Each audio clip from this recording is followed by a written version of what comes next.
Hello, hello. Good morning here for all the fans in Asia. Good evening to all the fans in US of A. And I think it's good morning, good very early morning for all the fans there in UK if you're watching us live from anywhere in the world. Here at Step Up Spurs today, we are actually going to discuss the Leicester game that we're going to be having in tonight. For me, I think tomorrow night for the fans from the US of A. And yeah, I think it's pretty fun. I mean, I love this part of the Spurs community that no matter where you are in the world, you can just come over on StreamYard or on YouTube and share your thoughts and share your Spurs perspectives, as I like to call it, about the game, about the Spurs and all that nice stuff. So it's always amazing, it's always exciting. And then we are actually going to have the Champions League game over the weekdays.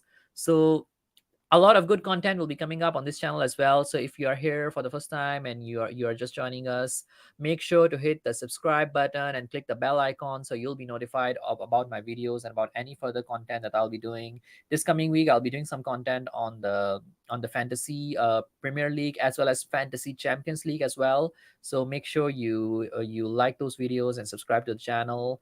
And without further ado, let me now introduce our guest. So, joining me today will be Nick from Irish Hotspur. I think you all would have seen him in some of the streams at Irish Hotspur and one or two other channels. And it's his debut at the Step Up Spurs, as he has now stepped up with me to join me here. And he's one of those fans, like he's all the way from USA. I think pretty late there, right, Nick? What Yeah, time it is is, there? man. Yeah. It's about 11 p.m. right now, man. But hey, Yeah. man, thank you for the invite. When you call, man, it was no question, man. I'm happy to be here. Oh, I feel so touched. Thanks, Nick, so much, really. And Nick, why don't you tell us, like, how long have you been a Spurs fan, and something interesting about you being a Spurs fans? Tell us. Well, see, let's see. So, it's now 11 years. So it's 2023 now. So it's now 11 years. It was the last year of the Harry Redknapp term that I became a Spurs fan. Right before AVB came in. The last 2 years that we had Bale, and basically, like many people, I fell in love with Gareth Bale. And I was heartbroken when he was sold, but I Oh, had big hopes when Villas Boas came in and we had all that money. Things didn't exactly turn out the way everybody wanted to at that time. I wanted them to at that time, but hey, that was 11 years ago, and here we are now, almost a completely different look for Tottenham Hotspur Football Club. great, Uh, great, great. yeah, man. Tell you something a little interesting about me. Well, as far as Spurs goes, I was talking to you a little bit backstage about it. I have attempted to see two games live at the Tottenham Hotspur Stadium and have been foiled dramatically both attempts by who I blame is one Mr. Daniel Levy for both actions, actually. It's a rather tragic scenario as both of them go, from my perspective, as it is. I'd always wanted to go to the original Spurs Stadium, and I wanted to do it before it closed. By the time I had become Original, a as in Spurs White fan, Hart Lane. White Hart yeah, Lane. I'd always really, that was kind of the dream when I first started be watching Spurs, is I wanted to go to White Hart Lane, and at that time we knew, there was a new stadium coming and it was going to be torn down. So it was a ticking clock. We knew the whole thing was going to come down, and it would be the last time. Unfortunately, what I had just recently gotten married, had two kids, didn't really have the time for that. Finally, when they were playing at Wembley, my wife said, "You know what? The kids are old enough now where I don't need you to be here. Your birthday's coming up, and the new stadium is scheduled to open on your birthday weekend." Stadium was supposed to be Wow. scheduled to be opened on the 17th. My birthday was the 16th of September. So she said, "You know what? Let's get you tickets." And I was Everybody, gonna, now you know. Now you know Nick's birthday, so yeah, you can everybody knows my wish birthday him on now. 16th Yeah, December. hopefully there's no hackers and scammers out there, but I doubt it. I doubt it anyway. But yeah. So me and my buddy Joe got tickets. We paid an exorbitant amount of money for them on StubHub because we went to get the best possible tickets we could. He used his frequent flyer miles. He works for Amazon, so he's got a lot of miles in there. We had our hotels booked, et cetera, et cetera. A couple weeks before, we find out the disastrous news that the stadium opening will be delayed and was delayed. And just Oh. absolute tragedy for me. So they would not honor, even though it was not the same event. They basically rescheduled. We were supposed to be playing City for that first opening game, but what had actually happened, because they had to shift the whole schedule for the team around in that season because of the stadium delay, and they had to extend the Wembley run. That game actually ended up being against Liverpool at Wembley, not against City. And just to me, I could have gone. They offered me a chance to just exchange them for tickets to go to Wembley, and it just wasn't going to be the same for me. It was supposed to be a very big event for me, special for my birthday, etc.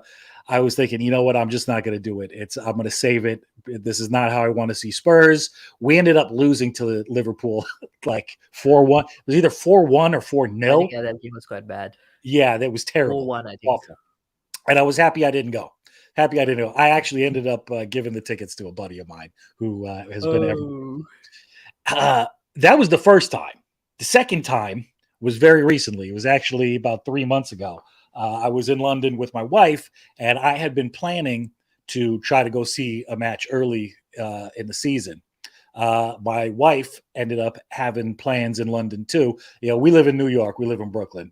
But she has a lot of friends in the UK that she met online over COVID, very similar to all the friends that I've met in the Spurs community. So she had a big event that she wanted to go to. So we said, okay, well, we'll combine that trip. We'll go together. Turns out that, unfortunately, during that particular week and a half, there were absolutely no home games. It was the North London Derby away against Arsenal. We know how that turned out. Wasn't great. I did get to watch that with David at the Bricklayers, which was a great experience, except for the loss. Not only were there no home matches, the Champions League matches were all away because the entire Oh. Tottenham Hotspur Stadium had been taken over by the NFL for 2 weeks. 2 weeks. Not only was there no merchandise in the brand shop, yes, I do like the merchandise, as you can tell. No merchandise in the shop. All the branding around the entire stadium had been changed to NFL, and to make it even worse, the entire city of London was filled with jerky Americans. So I couldn't get away from it. Could not get away from it. Okay. That's Nick being an American saying Americans jerky, not me saying that. Yeah. Just I mean, listen, I can say for that. the record. For the record, that's me. That's me putting my stamp on that. Yeah, without a Yeah, doubt. but you would have felt a bit more like home right there Yeah, on the well, NFL. I did. I listen. I was trying to get away from them. Not only the Giants were playing, so there was 50,000 New Yorkers in there. I'm like, you know what? I can't get away from these people. That would be pretty fun, I guess, in a slightly sad way. Yeah, Unfortunately. yeah. Well, the upside of the story is that all of that will be remedied, um, short of an act of God. I will be in London at the Tottenham Hotspur Stadium on March 8th for the Champions League match against AC Milan. And I'm also lucky enough to be going to the Nottingham Forest match on the Saturday after that. So Great I'm stuff. cramming two matches in one trip, and I'm making up for lost time. And I will be there with the Kildare, Ireland Spurs Supporters Club, led by the one Great. David Harris, the Irish Hotspur, with Jack Kanicki and 20 other members of the Kildare Spurs Supporters Club. So it's going to be one hell of a time. I assume that's gonna be fun times with those Yeah. guys. Really, those guys are really fun, and it's gonna be amazing. I mean, you'll definitely cherish that trip. So you're going with family, or you're just going with friends as well? I'm just going to see those guys. I'm just actually that's not true. My oldest daughter is coming with me. We're going to be doing a Oh, lot great, of great. videotaping. I got a project that I'm working on with the Irish Hotspur channel. It's kind of a documentary series documenting fans and YouTubers in particular and getting their perspective on how they became supporters of Tottenham and particular moments and players that are important in their lives and really signify and are the example of what it means to dare and to do for them. So we're going to be doing a lot of videotaping around London, around the stadium for that. Yeah, yep, guys. So if let's say you're from one of my supporter clubs or one of those subscribers who haven't subscribed actually to the Irish Hotspur channel, go and hit the like and subscribe button there as well. Yeah, they are doing Mm-hmm. some pretty good stuff there. As Nick, I know Nick actually from the Irish Hotspur side as well. So yeah, go and hit the subscribe button and catch up on some of their content as well.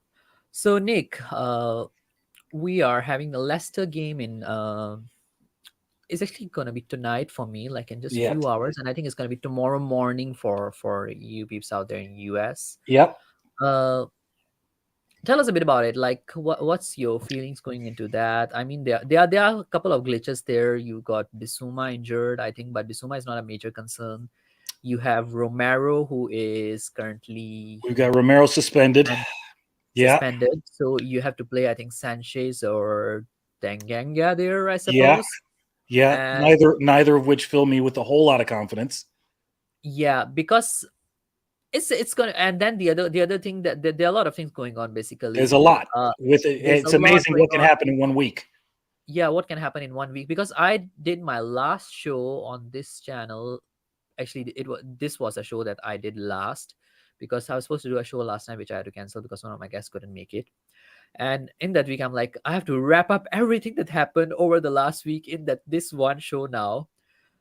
So you had a lot of discussions going on over that, and then there were people discussing about the Emerson performance. Emerson did have a great performance there at Yes, the he at did. the at city game.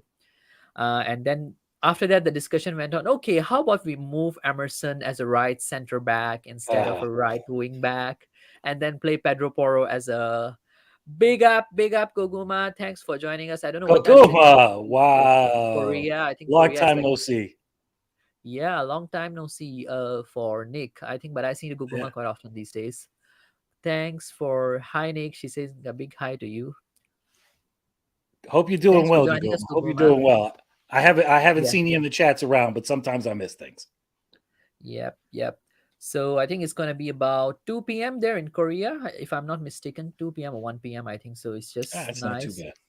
So yeah, But so I yeah, think the game is going to be here in Malaysia. What time is it going to be? Yeah, it's at 11 p.m. tonight for us. So 11 like p.m. about 12 9 more hours, 9 more hours. Yeah. So yeah, I mean, we were at the right center back thing. Mm-hmm. Uh, I was just discussing with Will Stewart as well. This whole thing.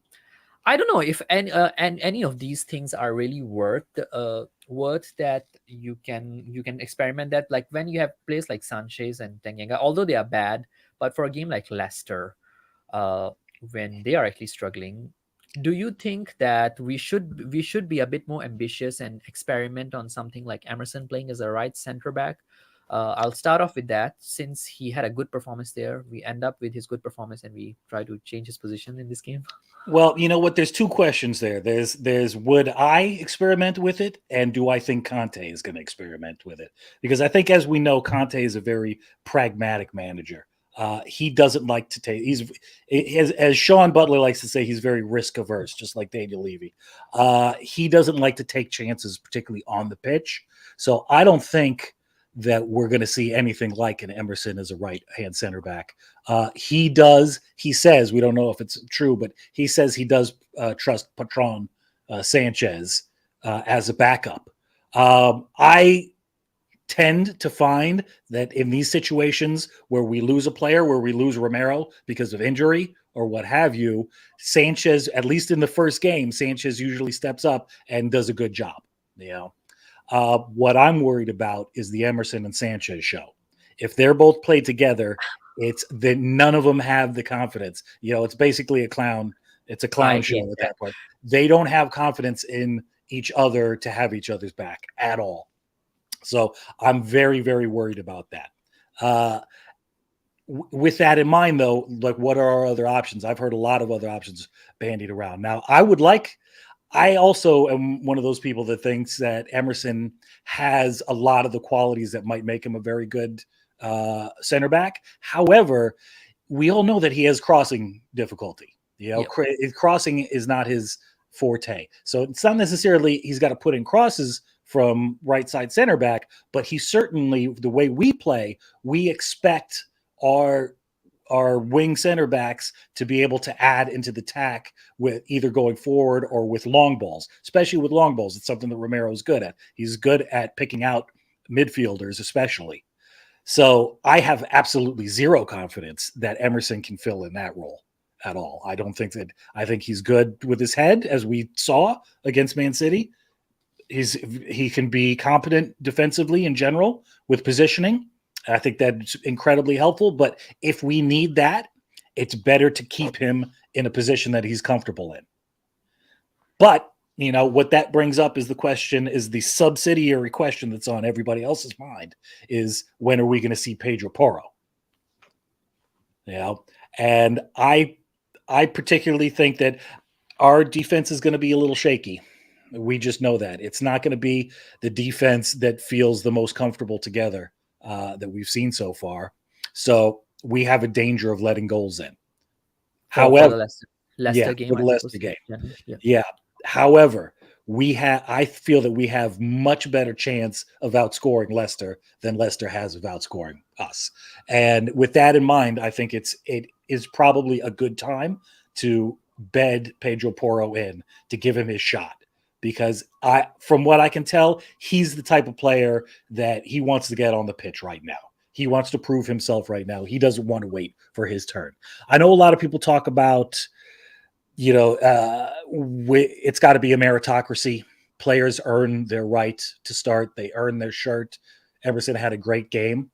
That's all well and good, but football is a tactical game. Okay. You have to play the team that's in front of you in the way that you think you're going to beat them best. And you have to work. It's also, I'm talking in very simple terms here, but it's a team game. You've got 11 players with different personalities and attitudes and another 11 on the bench. Pedro Porro is not going to want to sit around like that. He's going to get disgruntled. We've already got a disgruntled Richarlison who's a little bit upset with his lack of game time too. I don't want another player that we brought in with a lot of fanfare, that's going to be a little bit unhappy because he hasn't had his start. We got him in the winter transfer season.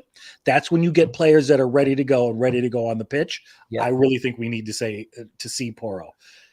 As far as Emerson goes, we got another match 3 days later. If we need him, put him on then. There's no reason why, especially in Antonio Conte, can't tell a player, look, I need to play this player right now because for the way I want to play and my tactics, that's what we want to do. And, if you don't like it, then keep it to yourself.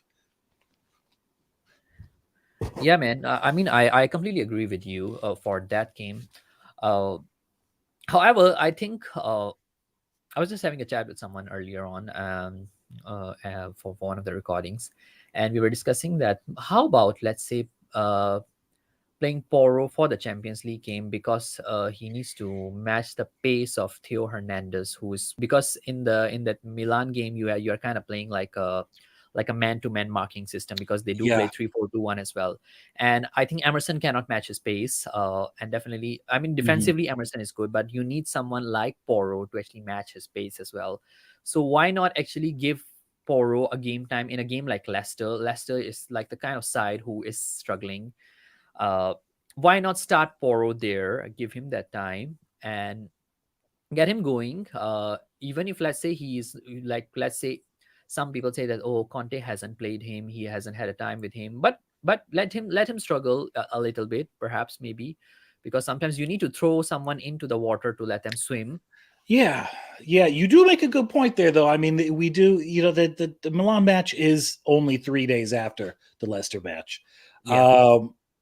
In a scenario where we have a slightly weaker defense than we usually have, we already know our defense is not that great to begin with, and we didn't even bring up the whole Lloris Forrester question, or that debacle. Yeah, the fact that we'll also get starting to that because yeah Guguma was talking about the Porro thing, so I thought let's go into that.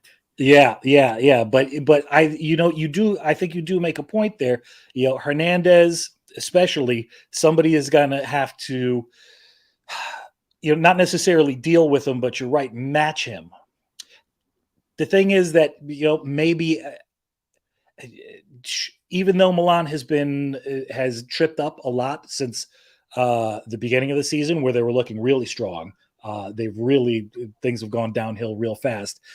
I think that there may be an argument either way to have Emerson to kind of shore up the defense along with. One thing that I'm worried about, and as I mentioned, is really this Emerson Sanchez dynamic. Because you not only lose the attacking threat on the right hand side if you play Emerson, and we know how dependent Conte is upon his wings. So you gain the defensive aspect of it by playing Emerson, but still, is he going to be that confident in defense without Romero right next to him to cover him in case he makes a mistake? And it's Sanchez. So I'm worried about that. And I'm worried that we're not going to have enough attacking threat along the right-hand side with an Emerson. So you may have a feeling that, it's leave Emerson in, play Porro on Tuesday. I'm going to go the opposite. I'm going to say you play Porro on Saturday and you possibly play Emerson on Tuesday. No, I think it's a fair point as well, because if you're looking at that perspective,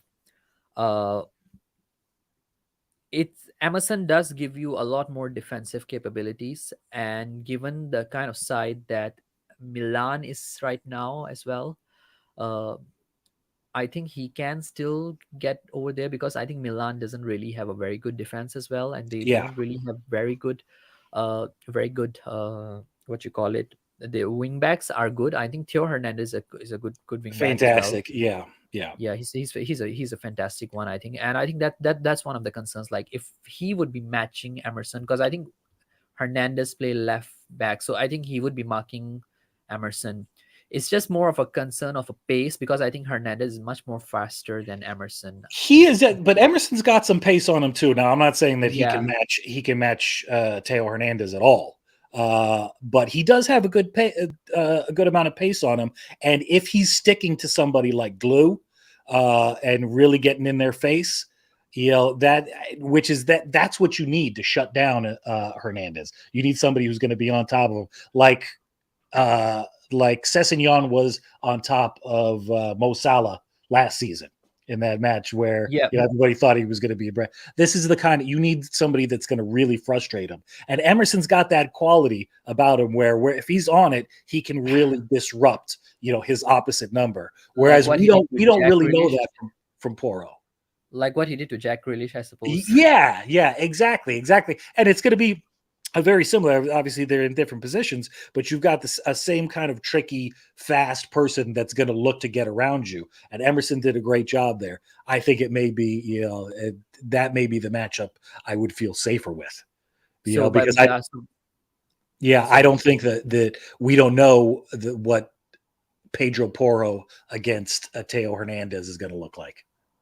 No, I think it's a fair point. Like, let's say, if it's that game, and let's say if he's struggling, at least Porro, if he has played Saturday, he has some form of familiarity with the game as Mm-hmm. well, rather than straight away starting him on a Champions League. Although Conte, I think he has a tendency he would start certain players straight away in a game as well. Like I think what he did to Kulusevski came in as sub before the City game before he scored. Right. But then he brought him in right after that, though. Yeah. Yeah.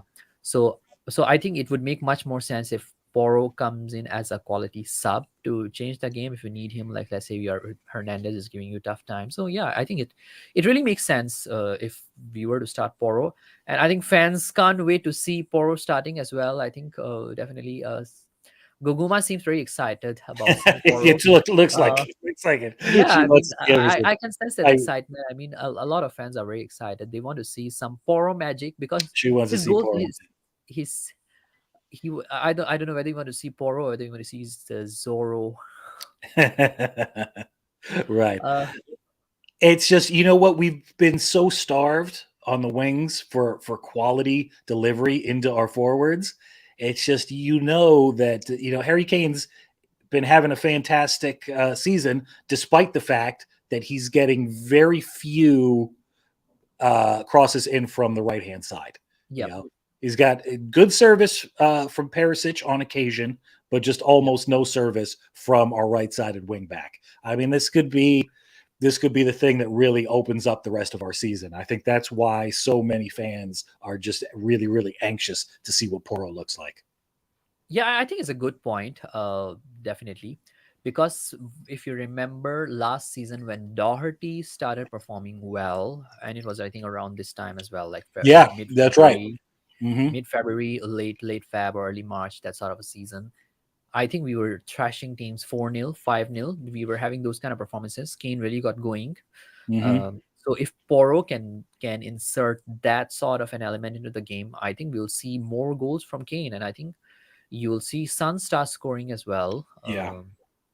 So definitely, I think Poro should be starting tonight, and let's see. I hope Poro starts, so at least comes in as a sub to make some impact and provide an assist. Hopefully, Hmm. Yeah. I mean, I would be very surprised if Emerson does start if we don't see Poro at some point in time. Yeah, I think it's going to largely determine on how the first half goes.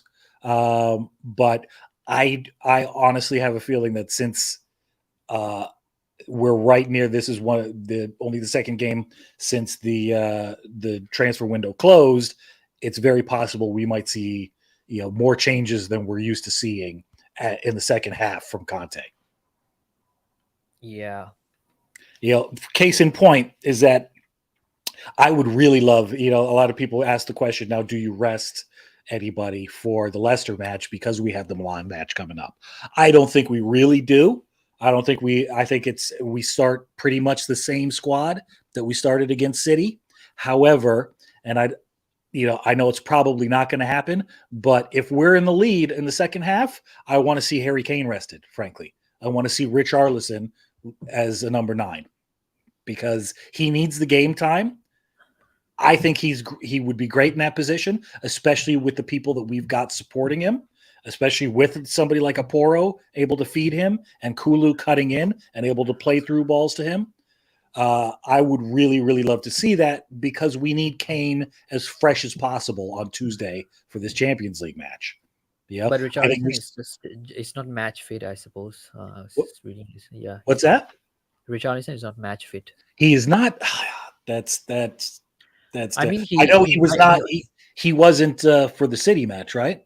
yeah, he wasn't. So So he's so still he's still out. That's not good news. I think he can come in as a sub, but I don't think he can play like full 90 Full because of 90. Right. So yeah. I'm thinking, yeah, and that's what I'm thinking. I want to see him, get some minutes in the second half, get a good chunk of minutes just to get him under his belt and to so that he has time to work with the senior team and start developing into a regular player because he's just Yeah. been stifled so far. We got a similar situation with Basuma right now, where his entire season basically could be a write off. We're gonna I have think to, Basuma is going through an injury surgery, I suppose, is it? yeah, surgery on his foot, a fracture on his foot, something like that.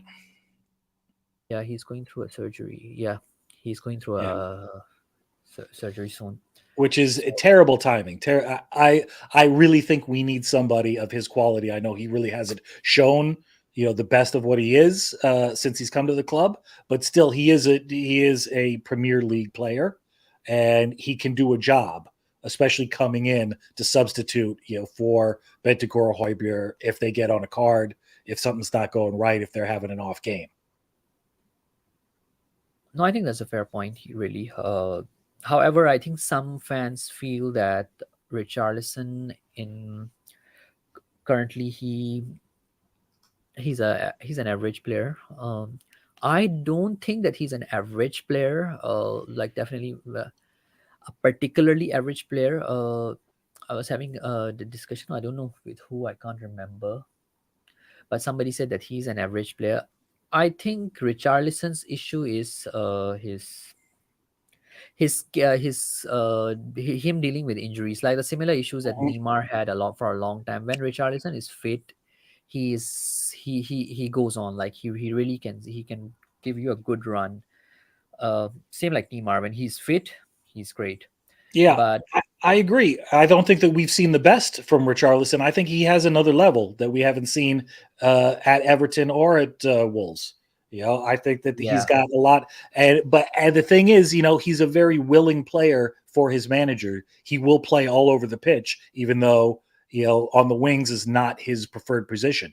But he will do what's asked of him. And once he gets some time, to do it, he usually comes good. He usually provides a lot for the team.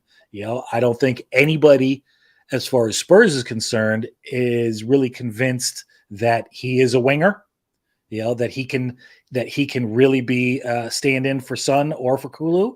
But that's where he's getting his time for us, and it's just that's we can't tell how good he is if he's playing in those positions. Oh, you sure, Guguma? You haven't seen him? I see him quite often on social media though these days. There's a lot of stuff going on about Richarlison on social media. If you follow him on Instagram, a lot of Right, stuff going on. he's very active there, right? Yeah, yeah. He's very active there. Did he ever get that tattoo of Neymar removed? I don't know. I Did think you hear he was about that? asked to remove, but had no video on him on that part yet. Right. Uh, I'm not the tattoo person. I Yeah, don't show yeah, my tattoo. yeah. Me neither. Me neither. But the footballers love their tattoos. Yeah. I once said to somebody that yeah, if Arsenal win the league this season, I might get an Arsenal tattoo somewhere. But I didn't say permanent Never or do that. Never temporary. say that, man. Hold your tongue on that one, man. Never, never, never. Okay. Uh, well, getting back to the Leicester thing, yeah, I think honestly speaking, Conte can rest players, certain ones who are not playing either one of the games, because for instance, you have situations like Hoiberg. He is suspended for the Champions League game. I don't know if Right. many people knew about that. Yeah, Hoiberg is I suspended. forgot. Yeah, yeah. Hoiberg is suspended for the Champions League game because of his yellow card count. Right. He won't be playing the away game in San Siro, although he will be available for the home leg.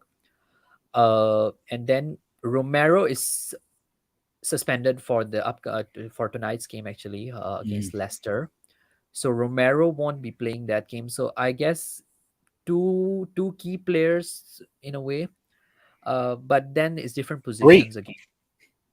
Yeah, three key and then players because three. Who's the third one? Lloris. Lloris. Yeah, Lloris is another one who is out, and Lloris will be out for a while. Yeah, And now getting back to Foster, and I yeah. think we have been hearing a lot of rumors on this one as well that we are getting another Foster. Right. We have a Yeah, and you click Forster close. or The R is in a Foster. different position. Yeah, yeah, yeah. Ben Yeah, Foster. Yeah, yeah, yeah. Which so I think seems, it's Foster or Forster.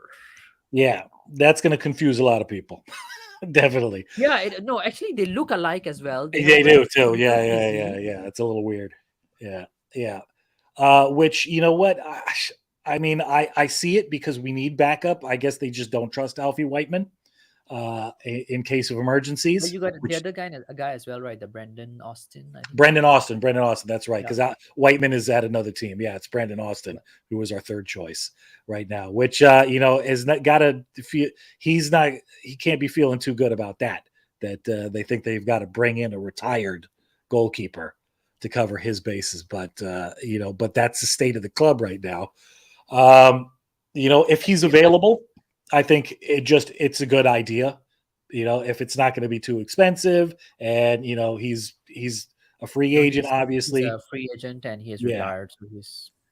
I don't yeah, know how that would work out, but it's an interesting one honestly because I do rate him quite highly. Uh, Actually, just a couple of months during World Cup, I don't know if you all remember our former goalkeeper for Tottenham, Hurelo Gomez. yeah, yeah. I think you Really. remember him. Oh yeah, I was having a chat with him, like who is one other goalkeeper that you really learned a lot from, or you look up to as a good one in the past and currently. One name that he gave me was that he really likes Alison Becker. He's one of his all-time favorite. The other name that to many people surprise he gave me was that he actually really loves the qualities, the work ethics of Ben Foster Hmm. and the way he works on the field and off the field. And I was surprised really. Ben Foster to me was a surprise, because I think they used to play together in Watford for a season, and that's how I think he knew Okay, Richarlison yeah, as well. Hmm. So I had a chat with him, and I was surprised. And he told me that, yeah, actually he is a great goalkeeper, but he just didn't have that breakthrough, I guess, in his career to go for a big club, or to play for a team that has a good strong backline where you can Yeah. really shine. Uh, and I kind of agree with him, because I last season when Watford had some really good performances, I think they frustrated Man United, and in one of the games, they was it against Arsenal? I can't remember. They created a few upsets despite the fact that Watford got relegated last year. They had Yeah, there some were a couple of good shining matches where Dennis really showed, Middle his Dennis, quality. yeah. Yeah, showed his quality. Yeah. And I love the defensive capabilities and reflexes of Ben Foster in those games as well. I think Ben Foster frustrated us a lot in that New Year's game last year when Sanchez scored a last minute header. He was class Oh, again. yeah, that's right. That's right. Yeah. That game Yeah, was we another had a one. lot of shots on goal on that in that match in particular. Yeah, so But I I think it makes a lot of sense, man. I think it makes a lot of sense. Just as a safety net, really. Yeah. Yeah. But my question here is like, what does Ben Foster offer you that Fraser Foster doesn't give you? I That's a think Fraser Foster is a similar type of goalkeeper as well. yeah, very similar. I think he's maybe a little bit taller than Ben Foster. He I is, think yes. they have very similar qualities. However, I really think it comes down to the lack of trust in our third place goalkeeper. Really, Hmm. it's just we have to have an emergency plan, and nobody wants to put Brandon Austin in a Champions League match if it comes down to it. You know, they, Or you know, Harry Kane in goals again. yeah, right. You might as well. You might as well do that. Um, Forrester, we know, has Champions League experience, plenty of Premier League experience. He's been all around d- different leagues as well. So he's not Hugo Lloris, but hey, he's got some other qualities that Hugo doesn't have, like coming at just a bit more aerial ability, coming out and grabbing the ball, being able to tower over other center backs, which Lloris just has never been. It's never been his forte. Um, I think Ben Foster is very similar in that regard. So that way, if God forbid something happens to Forrester, we stick in a Foster. You know, makes it pretty easy that way. All You we got to do Foster. is add one R to the back of his jersey. Yep. No, we got to take an R off. That's it. We got to take an R off of the back of Forrester's jersey. It's a pretty cheap stuff. Daniel Levy would love it. Yeah, there you go. That's probably, now that I think about it, that's why. Yeah, Foster and Forster. So you foster the Forster. That's right. He's like your Ben Foster is coming in like this, the Foster goalkeeper. In case if you get it, you get it. Uh, Yeah. anyways, yeah, I think that's gonna be interesting. Like, really, if we go for it, I don't know how true the rumors are, but I was seeing it all over the place. On this whole topic. Yeah, it's been going around for a couple of days now. I mean, ever since Yep. basically since the day after we found out that Lloris was out for an extended period of time. It hasn't happened yet. It's been a whole week now, or even longer. So I'm not really sure if it is, because I would have thought that they would have gotten that deal done already, and he would have come into the club because we have these important matches coming up.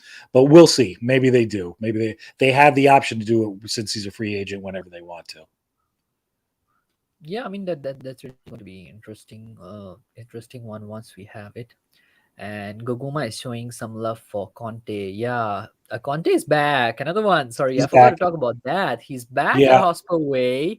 I mean, I'm impressed. I thought that he would be back after the Milan game, or Milan game, maybe the first one, because it doesn't make sense that he has to travel again back to Italy. So he might just join us there in Milan right, instead. right, right, right, But the right. Yeah, guy but is you know that he's really not that type of dedicated. guy. You know that he wants to be there on the pitch. Yeah, He wants to be in extreme control. workaholic. Yeah, he's a workaholic, definitely, and a control freak as well. So that Yeah. he wants to be there. He wants to have his fingerprints all over it. Um, you know, I was listening to Philip Brady from THFC Till I Die was making a very good point, which I never really considered. And somebody who's watched as much football as Philip has can see that is his view is that Conte uh, manages very much like he played, where he was a captain I agree. and he is trying to organize the pitch as a captain would on there. And his view is maybe that's not really the most effective thing in the world. It's what Conte wants to do, but maybe it's not the best for directing players in particular. Because he can't be there on the pitch. He's on the sideline. He's not the captain. He has to rely on other people to actually to marshal, especially the midfield. To empower them And is basically. that why Stellini has had success in the two matches that he's taken charge of? It's because it's not Conte out there, and he has a different management style on the sideline. I think that's a lot of speculation, right down to it. I think that question may get answered very It's an quickly. assumption. Yeah. Yeah, it very much is, very much is. Also, we saw Stellini be a lot more animated than we have seen him in that Man City match. He was definitely trying to channel his inner Antonio Conte.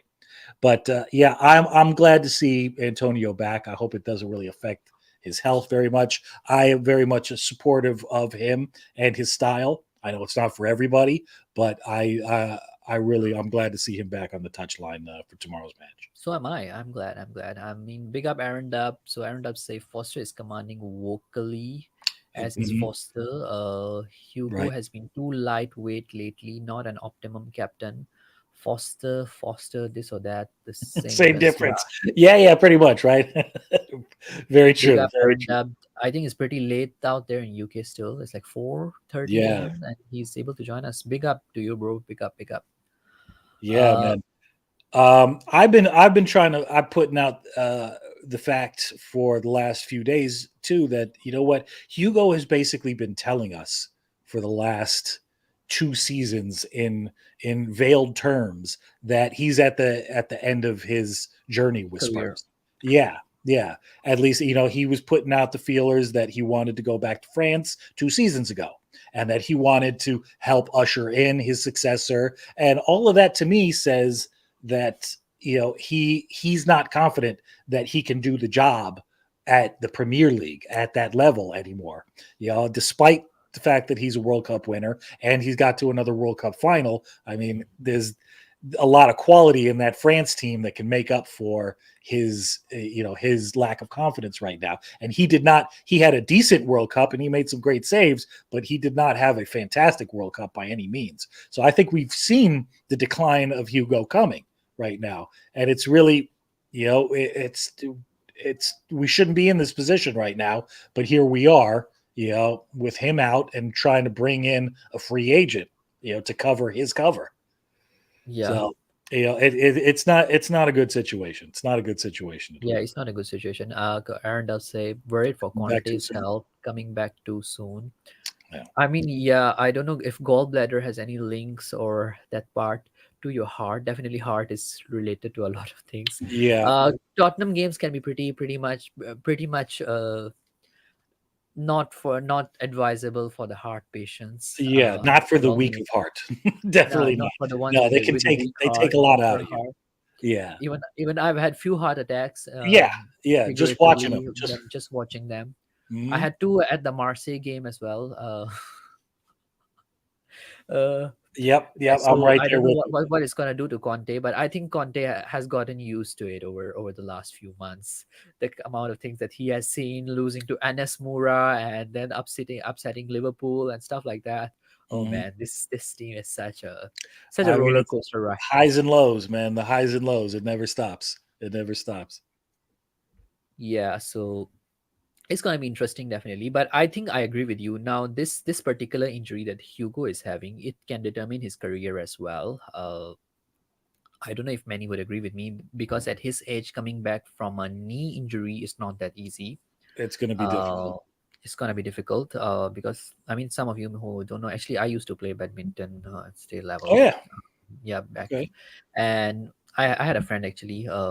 She has suffered a knee injury at the peak of her career actually, Hmm. and she tried to make it back, had some good games, but she never reached the level, and I think ultimately she retired. Hmm. And knee injury can be quite bad actually for athletes, especially if you get it at the latter years, like Yeah. in your late 30, in your early 30s even is quite bad. Oh In yeah. even your late 20s it can be quite bad, it can finish your career. Some people really cope up with it well, some people don't. There are good examples and there are bad ones, like they just some people couldn't just get on to their peak after coming back from a knee injury. I don't know now if we should actually see that as an opportunity, and I personally feel that in summer, I think it's time to let Hugo go, because by the time I think he comes back from that injury, even if he's out for 2 months, it's not enough for him to settle into the game straight away. Like let's say March, April, he's coming back in April, I suppose, and then season Hmm. ends in May. Hmm. Yeah, yeah. So I wouldn't even be surprised if we don't see him for the rest of the season. Since we're talking that short of a margin of time when he's supposed to be back, we just don't know. Of course, it's going to largely depend on what Forrester, what we see from him. But I would not be surprised if basically this is the catalyst to the end of his Spurs career right now. yeah, I mean, I completely agree. And maybe I think we may not even see Hugo ever again. Who knows? I think it's And very possible, which would be a shame. Which would very much be a shame. yeah. But he is very clearly in decline. You can see it in his face that he's just not. He's not that comfortable anymore. And I think that a new goalkeeper, a quality goalkeeper to carry us forward for the next few years, has been right at the top of the scouting list. And from what I remember, that we've already identified um Napoli's goalkeeper as who we're trying to get. And there's something that there's an unwritten agreement so far, but I don't Oh, know how far that's gotten. So I haven't got on that news yet. yeah, yeah, that's what I heard Napoli. a couple of weeks ago. Actually, I wouldn't have mind someone like Levakovic. I mean, that guy is amazing. Uh, uh, that's Croatia's Yeah, goalkeeper. the Croatia's Yeah, goalkeeper. for they He played in plays the World for Cup. Yeah, yeah, yeah, Dynamo Zagreb. yep, So we yeah. are signing Alex Merritt, is it? That's the Napoli goalkeeper. Yeah, Alex Merritt. Yeah, that's who I believe we've identified as our number one target, as our number one replacement. Actually, there are some really good goalkeepers. I mean, if you want to, There are, just there are. There's there. Sanchez from Brighton. Sanchez is okay. I mean, there are some goalkeepers. I mean, you haven't seen them much. Seen we haven't seen much of them in the Premier League. But like, let's say if you go down to Championship, I mean, Championship has some really good goalkeepers. Like one guy, I can tell you his name. He played for Plymouth. He won the. Sorry, he doesn't play for Championship. He plays for even the lower tier, but he Mhm. has some good performances even in cups. This guy, he's a class goalkeeper. Like good reflexes, good at sweeping, and he got the best goalkeeper. He got the Golden Glove actually, despite the fact that the team didn't do very well, Mm. but he kept the clean sheets because of his individual capability. So if Tottenham were to go for a goalkeeper like that for future, definitely he's like 22, 23, not that Uh, old as well. I don't know. I mean, some of you can go and check out Michael Cooper. He's a great goalkeeper. I mean, in my opinion, if you invest into someone like that, if he comes for a team like Spurs, he will do really well. Yeah, the only problem is though. I mean, I wouldn't mind seeing that, and David Harris always brings up the Irish goalkeeper, who's also very What's young. And I forget what his name is. It sounds a bit like Basuma, but it's not. it? But Bono? yes, yes, yes, yeah. Who I've Okay. watched a little bit of too, and he's very very good. Problem is, does he fit? Does he slot right in next season into Lloris's place? And I don't know if certainly Conte would have any trust in any Gavin Bazuma, right? Bazunu, yeah. Zunu, Uh, yes, sorry. I think he'd be great too, but I think he would have to be bedded in for at least a couple of seasons, and you got to bring in somebody else. The problem is you want to bring in somebody who's world class right now, and is Gavin Bazunu going to sit on the bench and be the second choice goalkeeper for the next 3 4 seasons. Maybe at 22, that's not bad for a goalkeeper. To wait until they're 26 to get into the first team.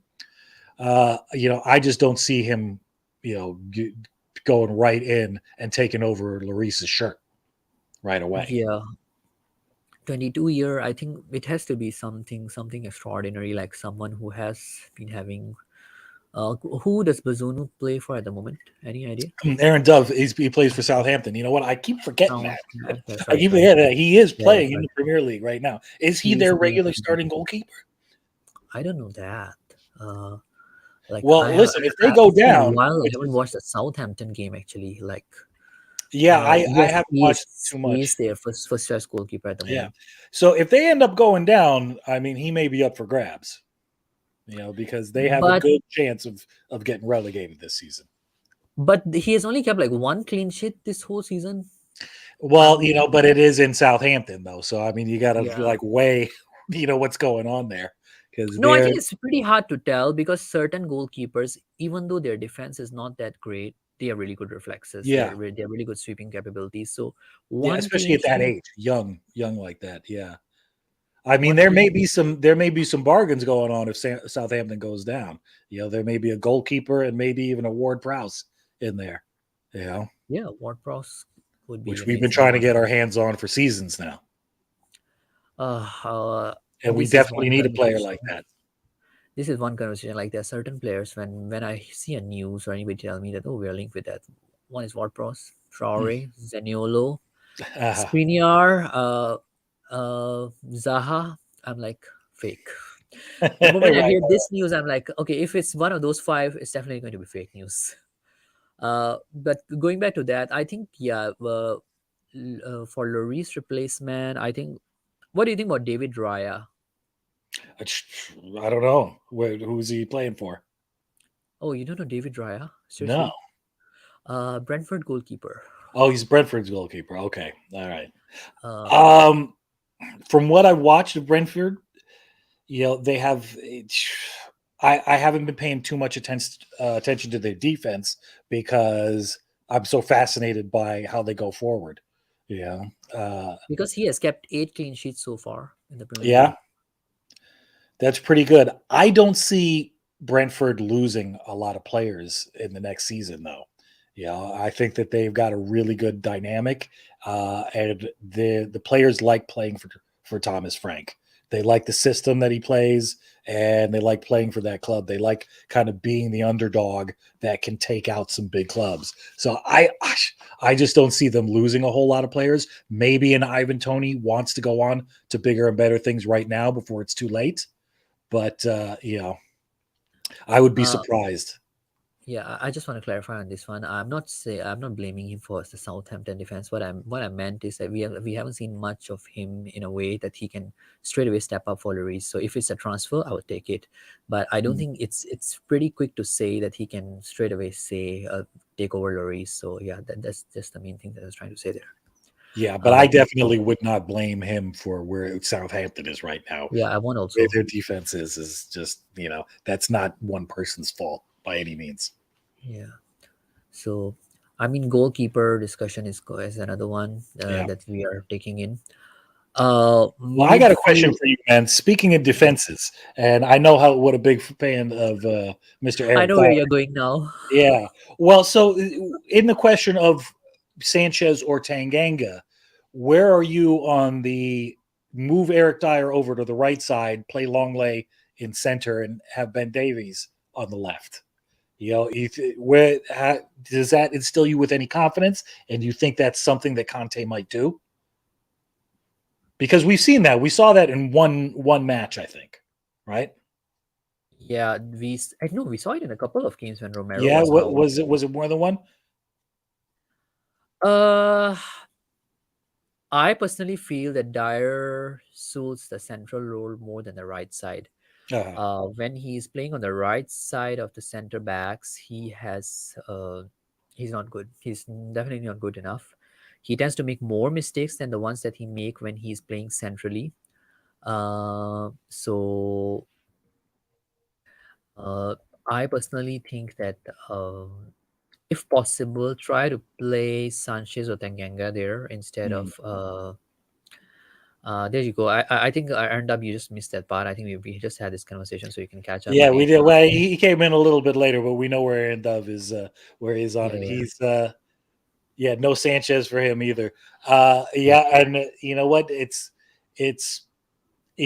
I know you listen to David Harris all the time, and his argument is stop trying to fit square pegs into round holes and force Emerson into a position that he isn't good at.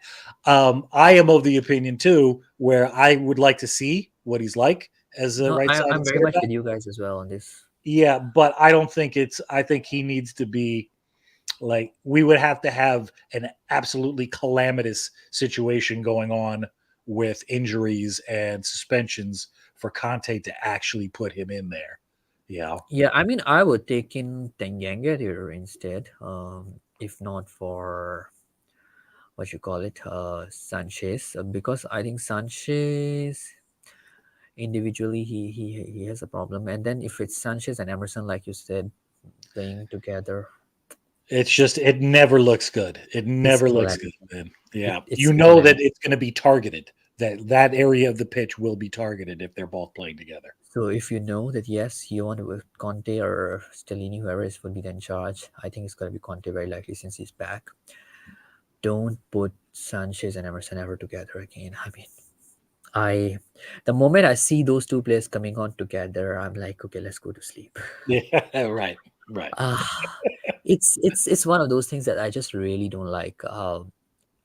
Tanganga is still okay for me. I think they're Eric Dyer. I mean, even then, in that case, I'll take Eric Dyer over Sanchez and On the Emerson right. together. Yeah, but even with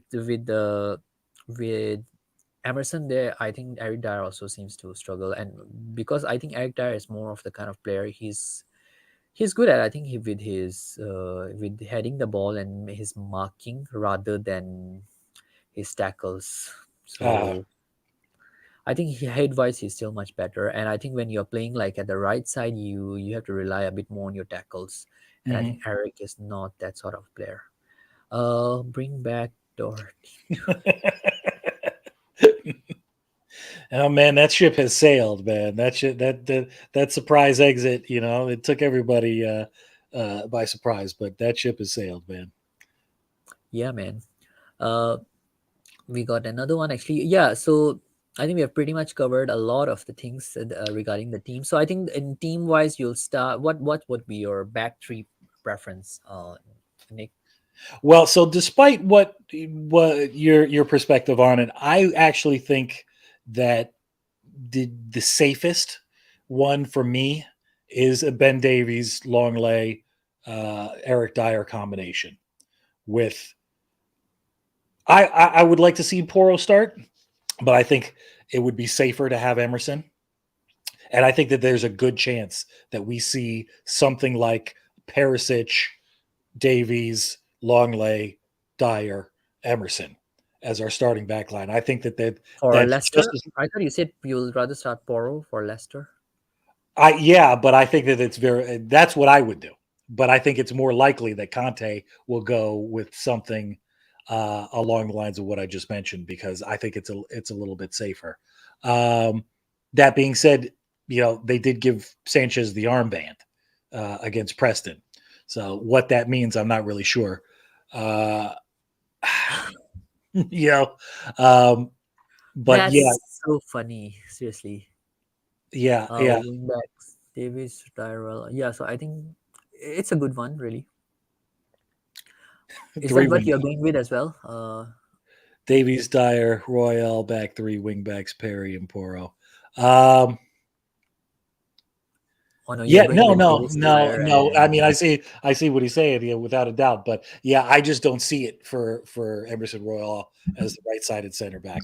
I just don't think it's going to happen. I think it'd be interesting, but as I said before, I don't think he has the passing ability that that we expect from Christian Romero on a regular basis.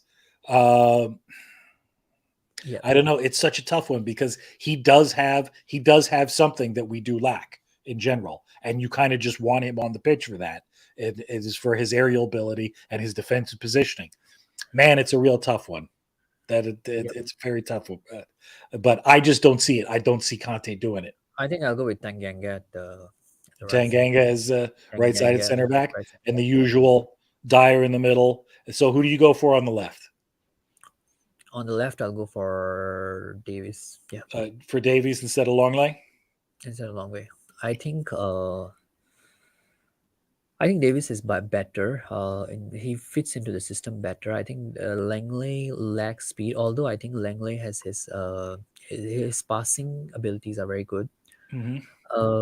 But I think I'd rather keep him for the Champions League game and try not to play all the top players for this game as well, because need to I conserve with think the you got to. safety. Yeah. I think you got a point there. We need a little bit more stability.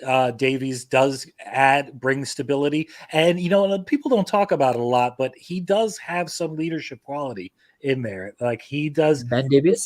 Yeah, obviously Oh, the he other does. He players does. at the pitch, you see, they do defer to what his positioning on the pitch and how he's trying to muster that left hand side. Whether you think he's any good at it or not is one different question, but he does have some sort of leadership there, and he's willing to put his body on the line there. So I think you're right. I think a Davies at left sided center back makes the most sense for against Leicester anyway. Yep, it does. It does.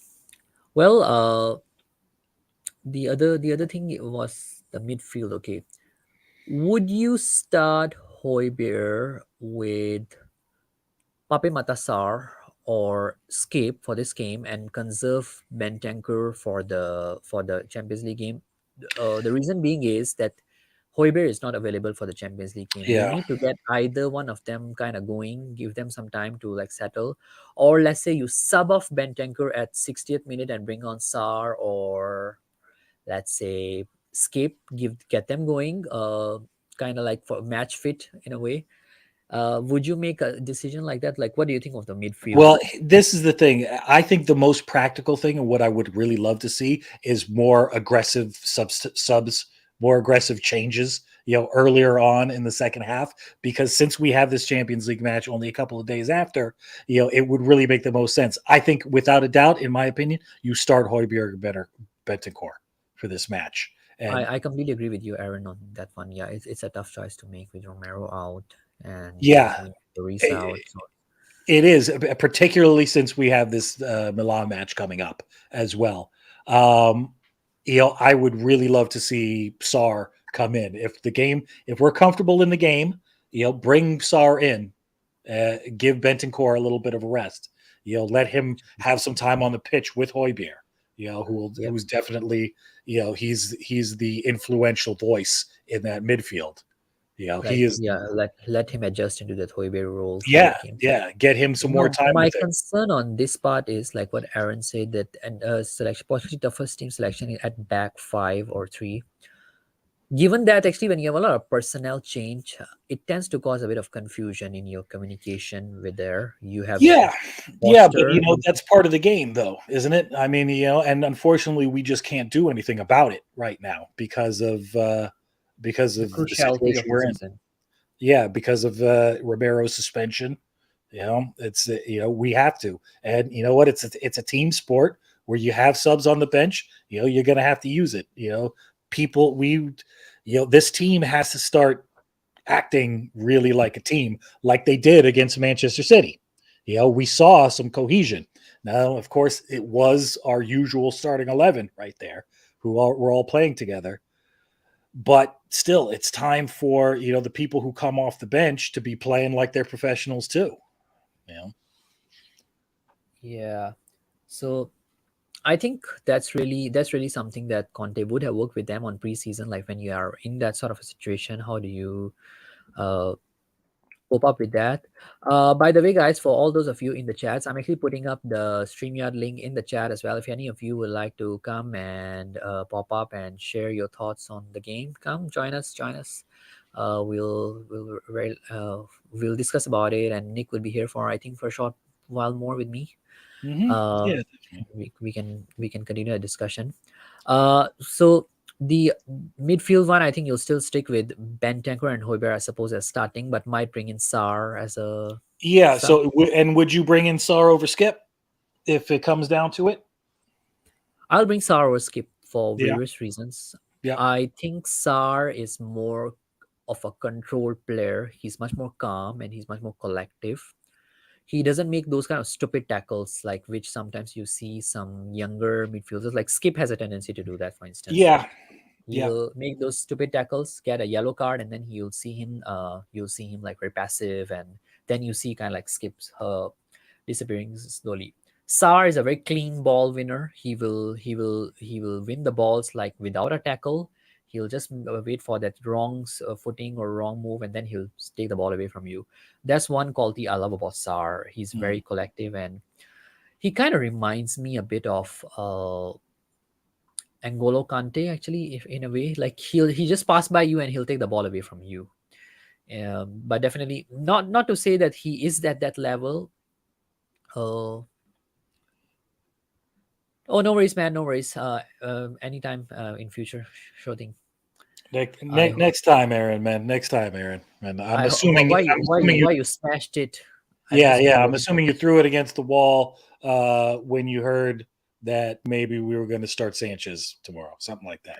Yeah. I hope it's not that. People usually throw smash their phones when I start singing the Eric Dyer song on the chat. Right. Yeah. And then they smash their phones. Some people want to throw off their laptops. One of them is here on the panel with us today. That's all right. It's I have a love hate relationship with your Eric Dyer song singing. Yeah, so when I told Nick that okay, Nick, you're coming, don't worry, I won't sing Eric Dyer song. He was like, oh, I would be disappointed. So towards the end, we might sing one. But anyways, we were on SAR, so I think SAR has that capability to get balls on that wave. Like he's a bit more of a wiser player among the two. I think Skip and him. Yeah. Uh, He plays like a player older than he actually is, without a doubt. He looks like he has much more experience on a professional pitch than a guy of 20, 19, 20 years old. I hope it didn't hurt your butt, bro, because that can be painful. Yeah, definitely, definitely. Uh, so I think we are pretty much there now. Wingbacks, Perisic and Poro is what you'll prefer, but I think you think that he will start with Perisic And and Emerson. Yeah, Emerson. exactly. Exactly. Front three. Do you bring in Richarlison over Kane?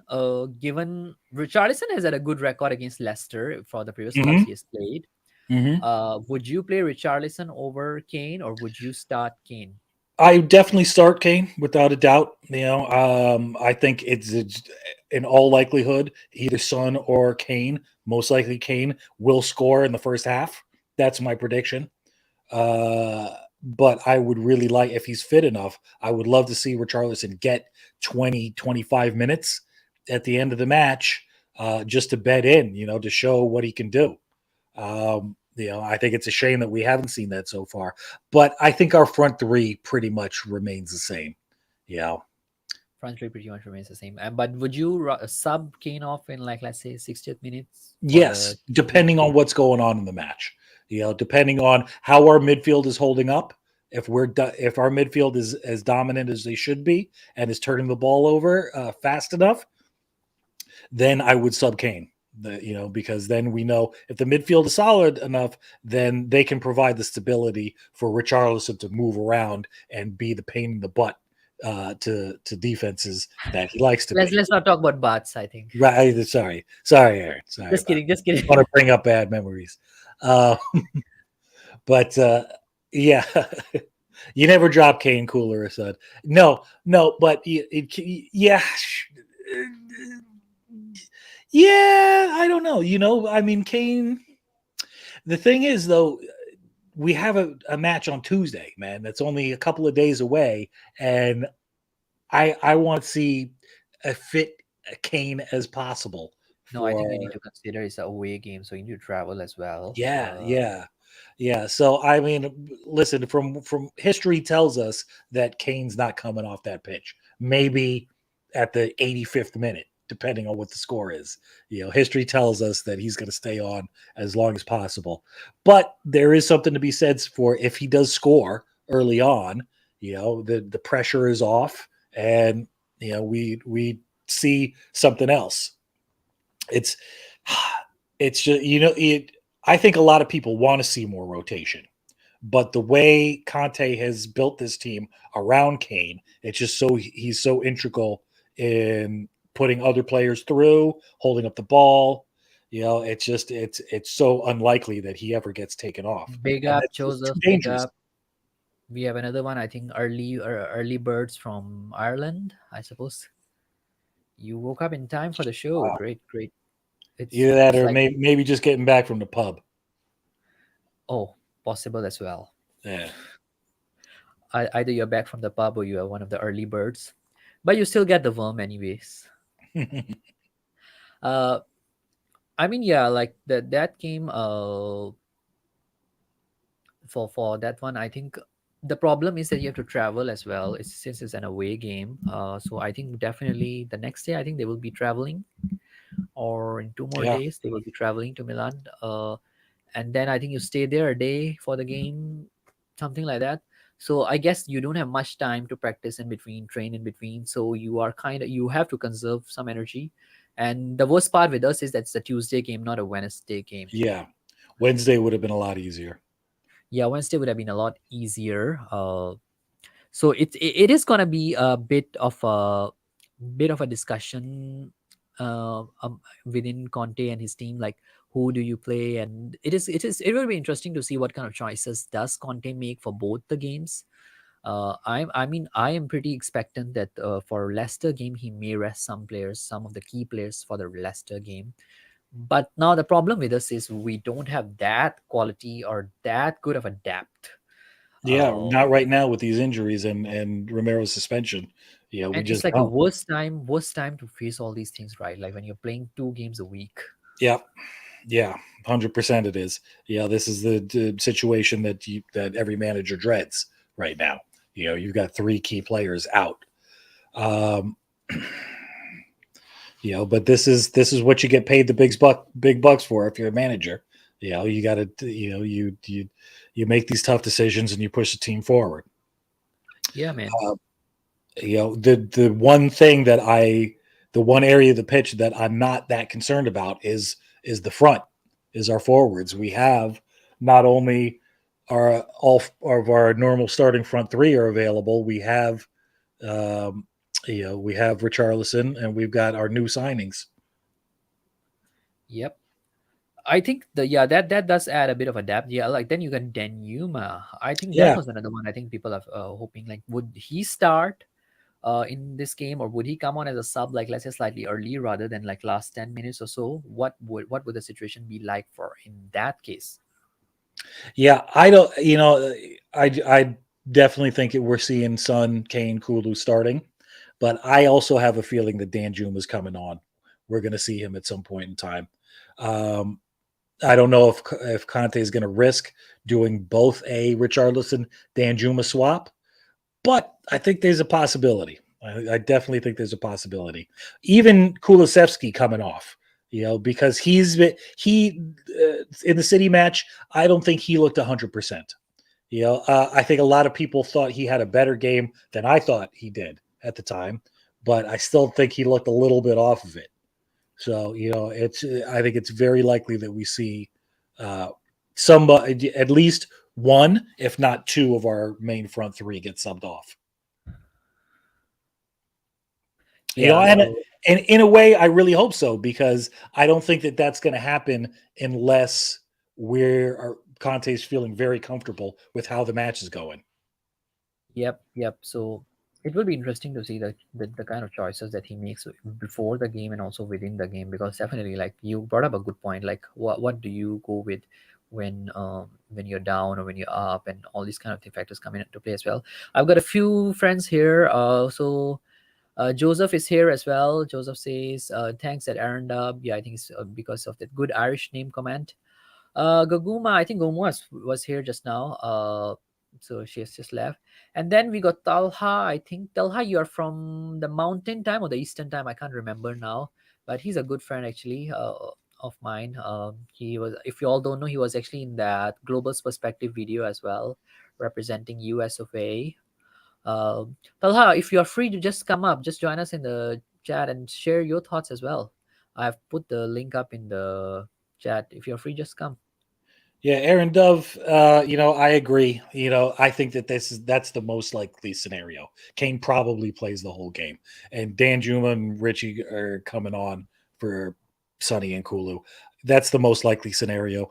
I just, I personally, I would like to see Kane rested a little bit. I'd like to see him score, and then I would like to see him rested because it's just we can't just always be relying on Harry Kane.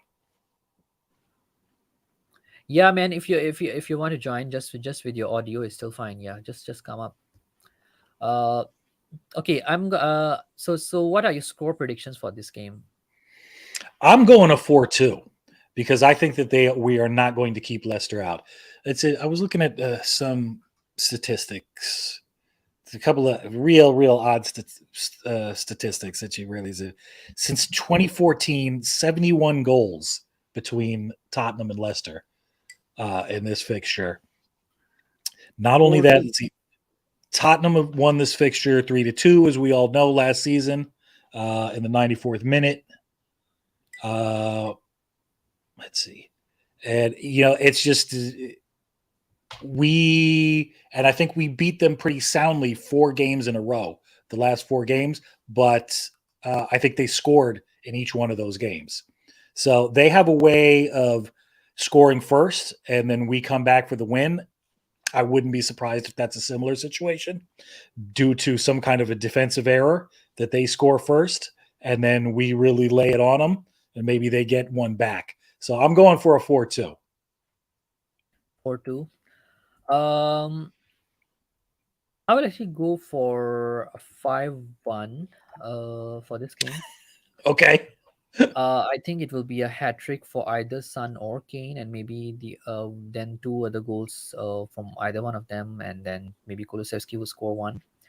Uh, and maybe I think if it's who you call Someone off the bench, maybe. yes, someone off the bench, maybe they would score. They might score one. So I'm going for a 5-1. I think it will be a good one. That's me being a very optimistic side of me. If let's say I were to put on my slightly nervous hat, I'm also going for a 3-2, like what happened last season at the Yeah. Leicester game as well, when Bergwijn scored some few last minute goals, two Mhm. last minute goals. That kind of thing can happen as well. 3-2 is possible. 4-3 is possible. I'm kind of wary of James Madison, and somehow Jamie Vardy always turns up against us. Yeah, yeah. Although you know what, in he hasn't in the last couple though. The thing is that in previous seasons he always did. He always turned up against us. But in the last couple of last season he didn't, and the season before he was. We could see he was on his decline. So I'm not as worried about Vardy as I used to be, without a doubt. And I got to Yep. say, man, I wouldn't be surprised if we do see Danjuma come in for Sonny. I wouldn't be surprised about a goal from him. I really like the look of Dan Juma. I know a lot of people aren't that convinced, but especially as a Sun sub, as a replacement for Sun, maybe in the 75th minute, I really like the look of him, and I think he's a threat. Yep. Well, we got Talha joining us as well. Talha, what are your thoughts on the prediction for the Leicester game? And are there any thoughts, final thoughts you'd like to share on this? I don't think we're gonna keep the clean sheet. Like, if I'm gonna be honest, I there's no don't think so either. Romero. I do think there's a big chance that Emerson will get that right center back start. There's been a lot of people that have been debating that if he should get it, if he shouldn't. I personally think this is the type of game where it's good to try things like that. I mean, I agree with Nick the most with the Barty thing. I don't think they're gonna have players that turn up like in recent years, especially against us like we can. And plus, we have the depth now in attack. If things like Sun aren't clicking, we can always bring on Dan Juma. I Mm-hmm. would expect it to be a high Danny scoring game on Numa, both ends. So probably around 3-2. 3-2. Mm-hmm. Yeah. I think nervous side of me also says it can be a 3-2. Uh, Yeah. The first half is what always scares me, man. We just need Yeah. to get that good first half. Okay, that's the Leicester overview. Now the other thing that I wanted to talk about is by the way, Talha, thanks for joining us. Actually, Talha is actually he's a fellow Pakistani. I'm also from Pakistan. Actually, for those of you who don't know, I Yeah, stay in Malaysia. He stays in USA. So yeah, thanks for joining me, bro. Really appreciate it today. no problem. It's always fun, man. Yeah, the other thing that I wanted to go into a little bit is I don't know, Nick and Talha, both of you, are you good with financial records? And not to say that I think your financial records have any dodgy things in your own income tax and all that. That's not what I mean. I mean, like, are you good in understanding the financial statements and stuff like I that? Well, am getting a degree in finance right now, so in a few years' So time, yeah, there you go. well, there you go. few You're years' time. probably a lot better than I am, man. I ran my own company for 21 years, Oh dang. just until the last couple of months, but that does not say anything about my financial acumen. I'll tell you right now. Part of the The only reason I stopped running the company and sold it a couple of months ago was because I just couldn't stand dealing with the finances anymore. Yeah, I Uh, get that. the only thing It's not I for know about everyone. finances is preparing budget, uh, monitoring it, processing claims. That's all. right, right. All of which So I hate. so yeah, basically, because I'm in mainly in the admin side of things, for that part. But anyways, I mean, like, what are your thoughts on the financial statements being released recently from ENIC? Anything you find that is like that doesn't tally? Like, I mean, one comment that has been going around, and I saw it in one of the groups, is that which is actually a pretty fair one. Like, we actually didn't make any profit for any of the subsidiaries. Like, why? So basically, the statement says in one of their clauses that during the year, company did not receive any dividends from wholly owned subsidiaries. The movements in share capital, share premium, and preference share accounts are disclosed in Note 19 to the consolidated financial statements. Basically, they are saying that all of the outside stuff, NFL, Lady Gaga, and all those consents would all go into football. But now he's saying that we got zero.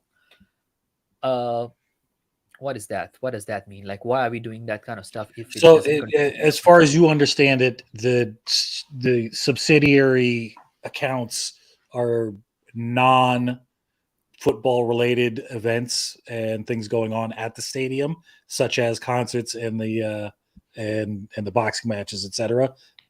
NFL So it could games. be, it could be possibly two things. One could be like they are saying that whatever income they make, it's not giving you profit. It's basically all the operation costs and all of that is covering that already.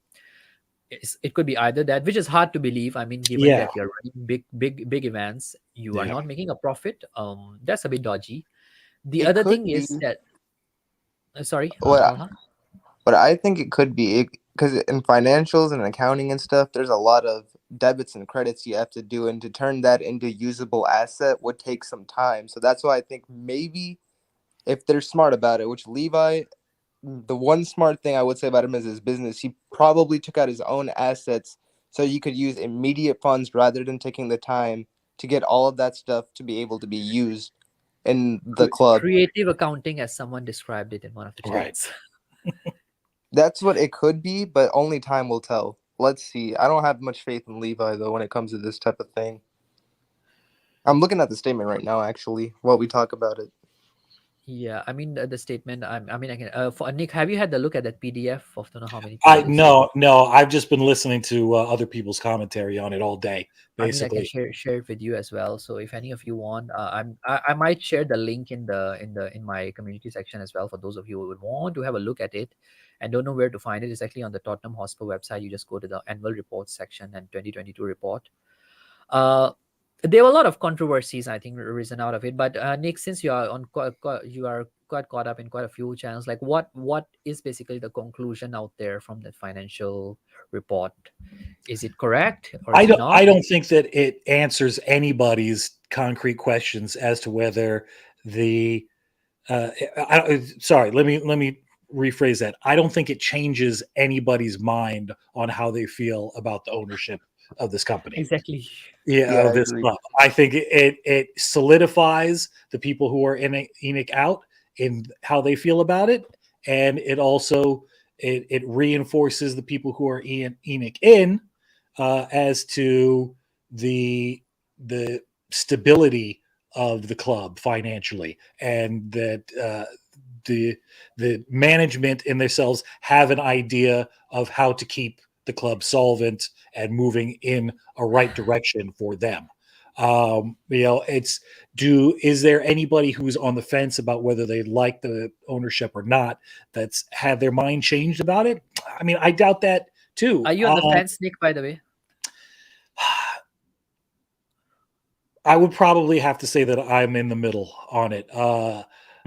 When I became a Spurs fan, I was very much in support of the ownership. Part of the reason why I became a Spurs fan is because I felt that, well, these people are really, in the face of overwhelming competition financially from other entities, they're trying to do the best they can with this club and move it forward. But I took a lot of hits on how I felt like that, particularly during Pochettino era. But And then when they made cancel the plans for your two trades, for that's really when my feelings about Daniel Levy in particular went right through the floor, because I actually felt I saw that very much as a management top down issue. I believe it was the infrastructure of the safety and security systems was the failure to get that right was why they delayed the stadium opening. And that's because of a lack of oversight into installation in that, and that's a management issue. That's that's the people who are hiring the people, and we've seen issues like that crop up in other aspects of the club on the football side, particularly with scouting and recruitment. It's the people who are being hired are not up to the job, and we saw that for a good chunk of the last decade going on. With the Hitchin scenario, with the hiring of Nuno, et cetera, on and on. So, my feelings toward Enoch in general have steadily declined. It was no great drops, and I'm not screaming out my window every day, Enoch out. However, I would not be opposed to a different kind of management. That being said, I don't see any other type of entity that I really would prefer to come in right now. I don't think big oil money is good for football in general. I don't think sovereign wealth fund ownership is good for football in the long run in general, and I don't think it's good for the team that I support. So, with that in mind, I'm very much on the fence, man. I disagree on some parts there, but I'll take it. Yeah. I mean, I think money is money again, whether it's oil money or it's sovereign funds. You are not forcing anybody to give you money. And again, definitely, if you do it fairly, you do it wisely, and you do it well. I mean, I don't want our team to do definitely the kind of dodgy stuff that Chelsea and Man City are doing. Even if it's oil money, whether it's sovereign funds, if you do it well, I think I have no objection towards it. If a new club comes, so definitely, I think we are not in a situation where the Premier League clubs can actually go to a level where you get relegated of an ownership change and all that, because these clubs are big clubs. They can maintain themselves actually with their earnings. So I don't think even that's an issue that why the owners shouldn't be there. But it's a fair point, I think, Nick, because it's it's something that concerns quite a lot of fans overall. Yeah, well, I mean, football has changed so dramatically for the fan base itself, and just the experience of football. Not over the last 20 years, certainly, but even just over the last 10 years.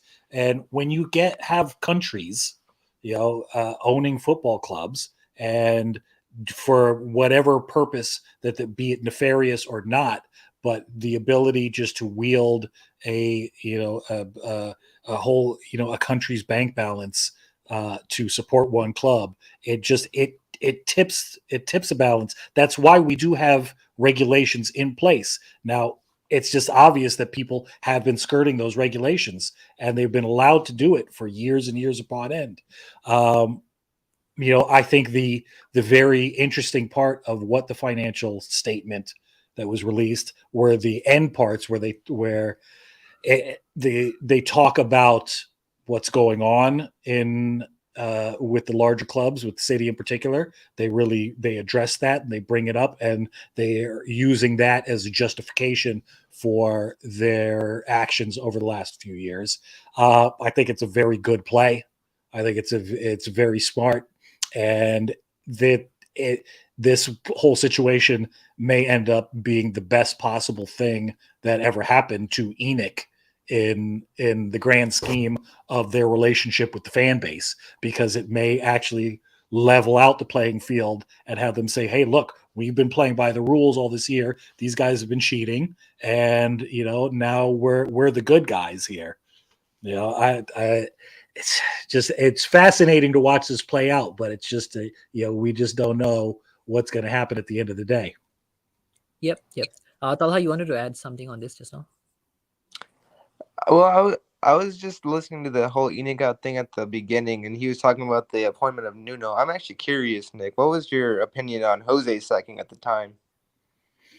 um I've never been a huge Jose fan, although I did definitely support him, and I started warming up to him, particularly because of the documentary and his personality in general.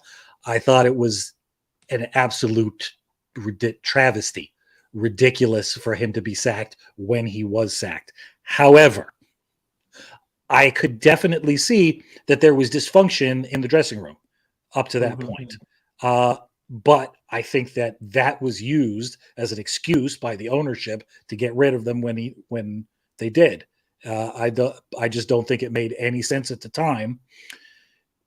Like it or not, one of our biggest assets of this club, as most people know, is Harry Kane, and doing that really just turned his whole situation with how he felt about playing for this club upside down, because it was clear that he had a lot invested in Jose as a manager and just as the ethos that he brought to the club.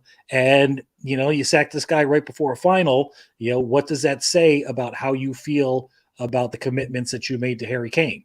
I know that those are all speculative as far as the gentleman's agreement is concerned, but I think it was very clear that there was some kind of understanding between ownership and Harry Kane about how the club was moving forward. I got very emotional when we went into that next summer and had to deal with the Harry Kane being sold saga. I'm dreading it coming up this summer. It's really one of the worst personal things that I've ever dealt with that was not family related. And I will admit that right now. I just absolutely hated it. And and if he does end up going somewhere, I'm going to be absolutely depressed. I See, don't see how someone that values an asset that well can do something like sack the manager and put that relationship with that asset into such jeopardy. It makes me question the decision making process. that's what I agree with too, because the fickleness of that scares me with Antonio Conte. Yeah, Because if Levi just out of nowhere pulls the plug on Antonio, we are straight back at square one, like Nuno era type. And that's just what scares me. We are on thin ice here. Because if ownership screws up the Conte era, where are we gonna go? There's yeah. no long term plan. We've committed all of our money into a long term plan that didn't exist. We've wasted time. We wasted money. We're worse than actually Nuno era, if anything. Bro, I think you may not want to call Levi. Levi is a person who imposed tax. I'll call him Levy from now on. Well, in a way, he imposed tax on us when we pay for the tickets and the merchandise. That's us, as Eugene would always say that, yeah, you're paying a tax because you support a football club, in a way, when you pay for the cable and all of that. But yeah, it's very true. Uh, so yeah, I think financial statements or not, I think they don't change much of a stance. But I read some news by Ali Gold that actually Daniel Levy admit his mistakes in some of the mistakes he made in the January transfer window. I don't know. Has anybody read that? I just recently saw it, but I didn't go into the details of it. There What I was was, haven't read it, but yeah, there were a couple of sentences where, or actually, I think it was a whole section of it where they were referring to uh, poor player acquisitions hurting the club and hurting the future of it, and saying that some of the moves that we've made have not worked out. They were very guarded in the terminology that they used, because it wasn't an actual admission of fault, but it was a statement saying that yes, well, we've made some player acquisitions that just haven't worked out and have been financially damaging for the club and damaging for the progression of the team on the pitch. I guess So that I makes mean, some sense. we all know pretty much what those acquisitions were. Yeah, pretty much all the Yep. Gareth Bale Yep. transfers. Yeah, well, and then more recently than that, even the Ndombele's and the I the still can't Celsos. believe that one. That one's just unbelievable to me. And Yeah, like I mean, retrospect, look at the Matt Doherty one is the worst. Like seriously, man, you're a big club. Like I don't know what's your employee count like. Like nobody realized that. What are the rules for loans? Seriously, yeah, that that's another one right there, man. There just seems to be, as well as the financial side of the club is run, there seems to be a lack of oversight in key areas about the actual football team. Where some people are just not doing their job. yeah, that one really like it really disappointed me. I think if I was not a very extreme Levy out, that made me a very bad Levy out person. Like after NLD, I was pretty disappointed already. Like I'm like, Uh, okay, I don't want this guy. But after this Matt Doherty one, I'm like, what kind of business model? Like this guy is like you are running a big entity. Like you're not just running some SME, like a small company. You are running a big entity, and you make this kind of mistakes. I mean, if I were to make this kind of mistake, I think I would have gotten fired. So Levy deserve a fire just for that. that is true. yeah, It's a million. It's few million pounds loss actually if you don't realize that. yeah. I was wondering, couldn't I recall Destiny, the left back? No, they can't Uh, because his deal had a clause like he has to yeah, be on loan until Oh, summer okay. yeah. when they bought him. The whole thing was if we knew about this, we could have cashed in on Matt. We should have cashed in on Matt. It shouldn't have been a loan. It should have been with an obligation to buy, or at the very least something where we get money out of it rather Something where than you get something back at yeah. least. Yeah. Yeah, I mean you could, but you need to see as well. Like in the situation of we made that issue. It was like in the last few hours of the transfer market last day, so you didn't have much time is even to correct those kind of mistakes. Yeah, to be fair, I understand why they picked Matt Doherty because you have a good attacking right wing back in the terms of Poro, and then you have a good defensive one in terms of Emerson. So you Yeah, got the you got depth the there. balance. Yeah, you got the balance right there. Yeah, and Yeah, Doherty's could that with those two there, basically Doherty's like the odd man out in yeah. there. So, yeah, Yeah, that could have worked out actually the cash out because I'm now realizing, for example, the way Nkunku deal is working out with Chelsea. Like he's only joining them in summer, but they have paid for him already. You could work out a that sort of a contract for them. But Yeah. anyways, it's poor management definitely. Like you can see that they are not doing well in terms of their management as well. It's all over the place. Before we close, any final thoughts, Nick and Talha, for going to the Leicester game or going to Champions League game? Mm, Champions League. I'm just so excited for it. hmm it seems like it's been forever since the last Champions League match, man. Yeah, It I seems can't like it's been an remember. entire season, and we're starting it up again. But Yeah. yeah, me too, man. I'm very much excited for it. Leicester, I am predicting a good, comfortable win. Um, Hmm. I may get very disappointed. Something bad may happen with all the defensive question marks we've got around us. But you know what? I have my hopes up for this one. Great, great. Uh, yeah, the last question I wanted to ask you was actually, do you guys have any channels or any handles where people can find you? You can share with the chat. Well, you know what? You can always find me in the background of the Irish Hotspur.